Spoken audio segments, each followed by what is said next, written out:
सबसे पहले मैं ताहिर हसन साहब आपसे बातचीत करना चाहती हूँ। ताहिर हसन, आप टीवी पे उनको देखते होंगे, एक जाना माना चेहरा है। कई दशकों से लगातार वो एक्टिविज़म कर रही हैं, न सिर्फ कि टीवी की एक्टिविस्ट हैं बल्कि ग्रास रूट्स एक्टिविस्ट हैं। ताहिर साहब मुझे बताइए सबसे पहले कि जो एक बड़ा सवाल पैदा हो रहा है वो ये कि पहले उत्तर प्रदेश की जो पॉलिटिक्स थी 2017 से पहले, ये माना जाता था कि अगर किसी पॉलिटिकल पार्टी ने एक कास्ट एरिथमेटिक अपने हाथ में कर लिया, उसके बाद जिस तरफ मुस्लिम वोट पोलराइज होगा वो पॉलिटिकल पार्टी जीत जाएगी। अब ये खेल बिल्कुल बदल गया है। आप इसे किस तरह से देख रही हैं 2021 में? देखिए, 2021 में उत्तर प्रदेश में जब हम बात करते हैं पॉलिटिक्स की या इलेक्शन की, तो caste still plays very important role. Caste समीकरण बनता है, भले ही हम इसको माने ना माने, और कास्ट समीकरण को देखते हुए ही पॉलिटिकल पार्टियां जो हैं वो अपनी विजय पताका की तरफ बढ़ती हैं कि किसकी कौन इसमें जीतेगा, कौन विजयी होगा। तो कास्ट तो उत्तर प्रदेश और बिहार में आप इसको नकार नहीं सकते हैं।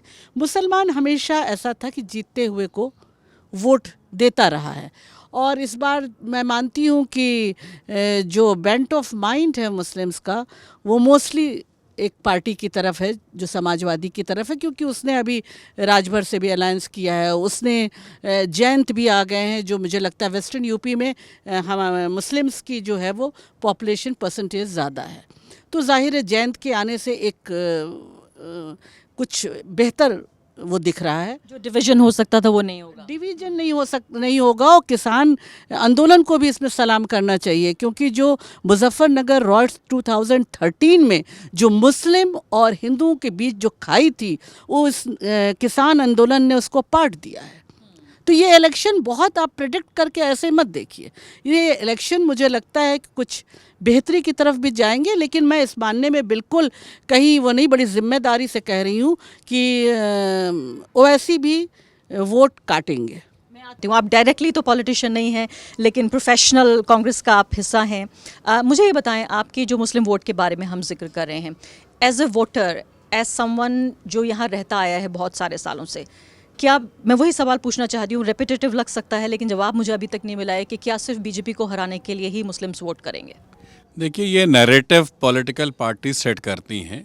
उत्तर प्रदेश हिंदुस्तान का दिल है, और आज से 30-35 साल पहले ये भारत के अग्रिम प्रदेशों में हुआ करता था। बदकिस्मती से सारा नैरेटिव हमने सांप्रदायिक और ज़ात पात की पॉलिटिक्स में लेके जा कर के उत्तर प्रदेश का और उनके नौजवानों का बेड़ा गर्क हुआ है। जिस पार्टी से मेरा ताल्लुक़ है, मुझे कहीं कोई डिस्कशन इस तरह का नहीं है जहां हम ज़ात पात पे बात करें।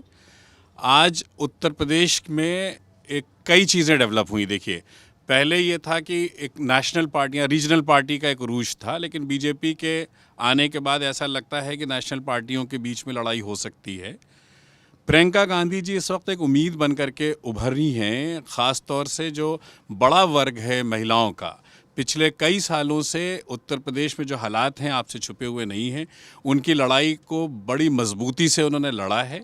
और एक तरफ लड़ाई लड़ना और दूसरी तरफ एक ज़िम्मेदार पॉलिटिशियन की हैसियत से बात कर रही हैं। अगर उत्तर प्रदेश की आवाम एक दफ़ा मौका देती है उनको, तो किस तरीके से महिलाओं का कंप्लीट सशक्तिकरण है। नहीं, महिलाओं की बात तुम्हें समझ में आती है, बड़ी अच्छी बात है। उन्होंने कहा लड़कियों लड़ सकती हूँ, लेकिन उनको कासगंज डालने में डर क्यों लगता है? क्या अल्ताफ़ को उनकी आवाज़ की ज़रूरत नहीं है?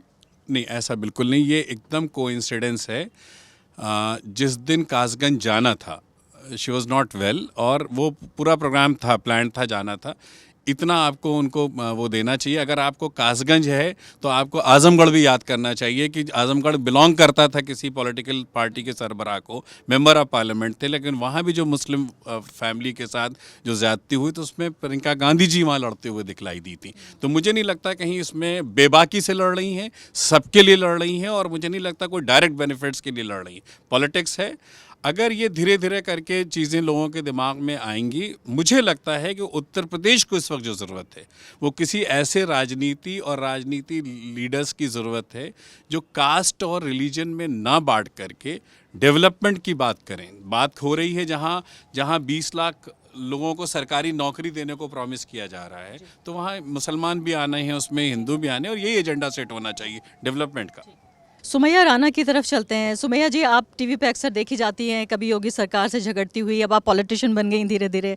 मुझे ये बताइए कि क्या समाजवादी पार्टी, अंग्रेजी में कहते हैं टेकन फॉर ग्रांटेड, तो ऐसा तो नहीं है कि उन्हें मान के चल रहे हैं कि भी देखिए कहाँ जाएगा मुस्लिम वोटर आखिर? देखिए, अगर हम ये कहें कि समाजवादी पार्टी उत्तर प्रदेश में सबसे बड़ी और सबसे आखिरी उम्मीद है तो ये कोई गलत नहीं होगा, क्योंकि जिस तरह पिछले दिनों में योगी सरकार से बीजेपी की जो गलत नीतियां थी, जुल्म तशद्दुद के ख़िलाफ़ जिस तरह हमेशा से समाजवादी पार्टी खड़ी रही, और उसके अलावा हमारे राष्ट्रीय अध्यक्ष श्री अखिलेश यादव ने समय समय पर वक्त पर आकर के हमारे साथ खड़े हुए, उन लोगों के साथ खड़े हुए जिनके ऊपर जुल्म ज़्यादती हो रही थी, चाहे वो CA/NRC वाला मामला हो या और इसके अलावा तमाम मामला।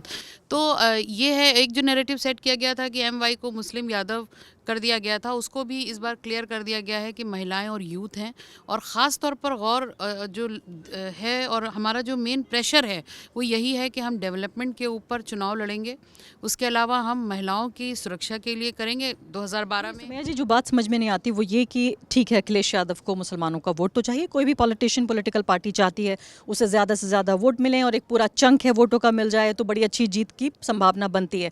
लेकिन जो बार बार देखने को मिल रहा है वो कि जिसका वोट उन्हें चाहिए वो उसी के पास नहीं जाना चाहते, उनके बारे में बात नहीं करना चाहते।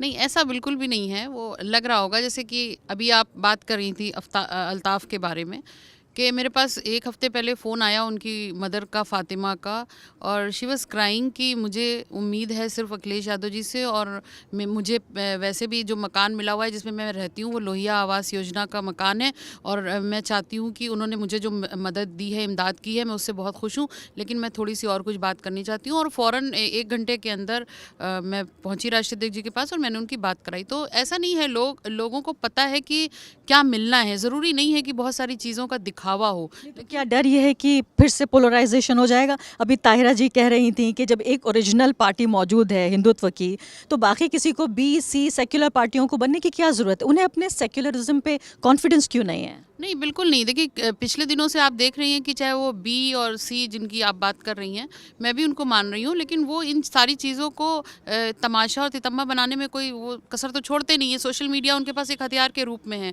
तो कहीं ना कहीं हम इस तरह का सेफ साइड चल रहे हैं कि सब कुछ अच्छे से हो जाए, और जो ये सेट करना चाह रहे हैं पूरा मामला, वो सेट ना हो इनका। तो उसके लिए कुछ भी समझें। और देखिए, जिस तरीके से मुखर होकर CA/NRC में हुए झूठे मुकदमों को वापस लेने की बात थी, वो खुल करके कहीं पर उन्होंने बचाव नहीं किया, जबकि सबको मालूम है कि CA/NRC को क्या किया है गवर्नमेंट ने, चाहे मोदी हो चाहे योगी हो, इन्होंने सीधे सीधे उसको मुसलमानों से जोड़ दिया। उसके बावजूद भी मेरी अपनी ज्वाइनिंग के टाइम में उन्होंने कहा कि CA/NRC के में जो मुकदमे हुए हैं वो हम वापस लेंगे। तो ऐसा नहीं है, मुझे नहीं लगता, और ये सब समझ रहे हैं। द वायर के और वीडियोस देखने के लिए सब्सक्राइब करें और बेल आइकन पर क्लिक करें। स्वतंत्र पत्रकारिता की आर्थिक मदद करने के लिए डिस्क्रिप्शन में दिए गए लिंक पर जाएं और अपनी राशि चुनें।